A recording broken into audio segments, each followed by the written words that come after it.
It was midnight near Bozhikovo, Russia, just 120 miles from Moscow. Igor Sechin, Russia's powerful oil baron, was about to face Putin's fury. Moments earlier, he had been informed that Ukrainian forces had struck at the very core of Russia's energy lifeline, a $3 billion oil pipeline known as the Ryazan-Moscow line. This pipeline is no ordinary piece of infrastructure. Stretching 120 miles, it pumps over 1 million barrels of refined fuel daily into Moscow. That's nearly one-third of the gasoline and diesel fueling Russia's military, its tanks, jets, and supply trucks. For Russia, it's an artery of survival. For Ukraine, it's a single critical weakness. And this wasn't a lucky strike. It was the conclusion of weeks of planning by Ukraine's military intelligence.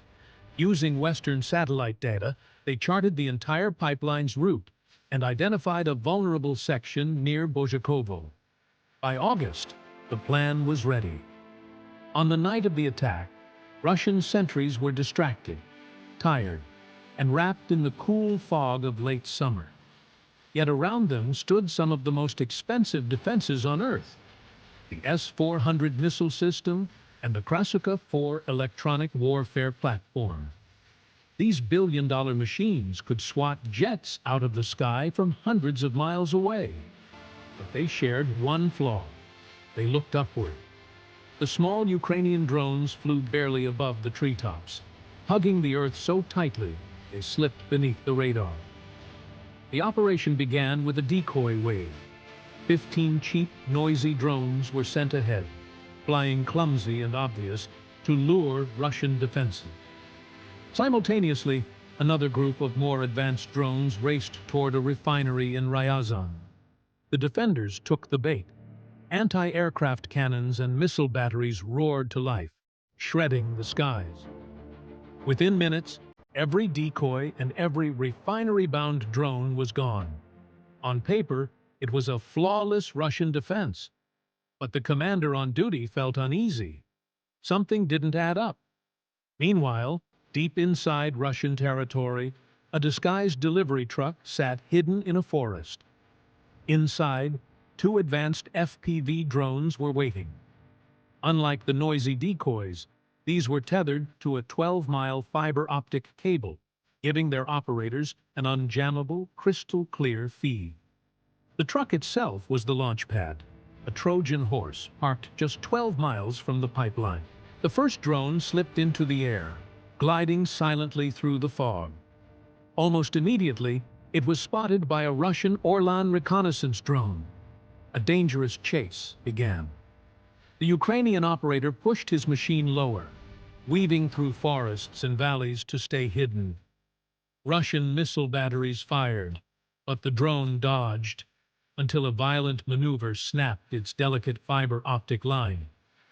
With its link severed, the first drone crashed. Worse, the dangling cable revealed the launch site. Russian troops began closing in. In desperation, the team inside the truck launched their second drone while on the move. An incredibly risky decision. The drone wobbled at first, fighting to stabilize, but then locked onto a steady path. It tore across fields and forests at blistering speed, staying just 50 feet above the ground. The Russians realized too late what was happening. The real target wasn't the refinery at all. It was the pipeline. With seconds to spare, the drone's camera caught sight of its prize, the gleaming steel curve of the Ryazan-Moscow pipeline. The operator pushed forward. A shaped charge slammed into the pipeline, and the result was cataclysmic. High-pressure fuel burst free, vaporizing into the air, then igniting in a colossal fireball. The blast ripped open hundreds of feet of steel. Flames shot into the sky, illuminating the night like a second sunrise. The shockwave rocked the fleeing truck, nearly flipping it from the road. The team didn't need to look back. They knew their mission had succeeded. The aftermath was devastating. Repair costs alone soared to tens of millions, but the real damage was strategic. The destroyed line cut off nearly a third of Moscow's fuel supply. Gas stations ran dry. Military units at the front faced crippling shortages. Russia's war machine, dependent on a single steel artery, had been dealt a brutal blow. All of it, achieved with decoys, 2 drones, and a beat-up delivery truck. A few $1,000s of Ukrainian engineering had erased a multi-billion-dollar asset and shaken Russia's military to its core. History will remember this as one of the most daring strikes of the war. A lesson in ingenuity, precision, and how even giants can bleed. The night sky above Bozhikovo still burned long after the drone had hit. Flames rose hundreds of feet into the air, and the smoke column was visible from Moscow itself. Russian firefighters and emergency crews rushed to the scene, but the fire was relentless. It wasn't just fuel burning, it was Russia's pride, its lifeline, its illusion of invulnerability. Inside the Kremlin, the news arrived within minutes. Putin was furious. He demanded answers. How could drones slip through billion-dollar defenses? How had a critical pipeline, thought to be untouchable, been reduced to twisted steel and fire? His generals had no clear response. For years, Russia had invested in the biggest guns, the longest-range missiles, and the most expensive air defense networks.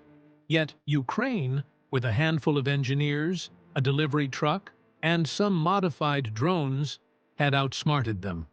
But the real storm wasn't in Moscow. It was on the ground. For ordinary Russians, the strike meant fuel shortages that spiraled overnight.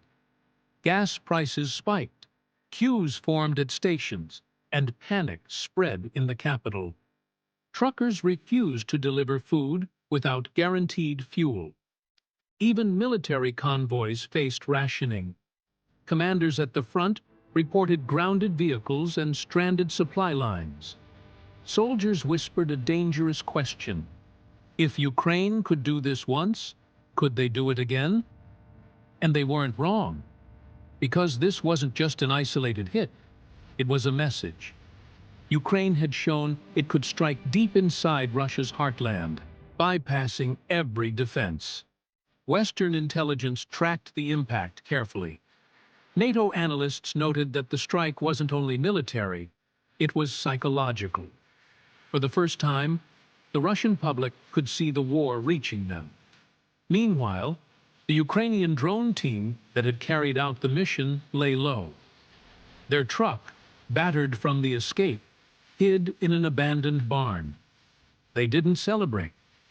They knew the Kremlin's retribution would be swift. Russia's FSB would scour the countryside, hunting for the phantom strike team.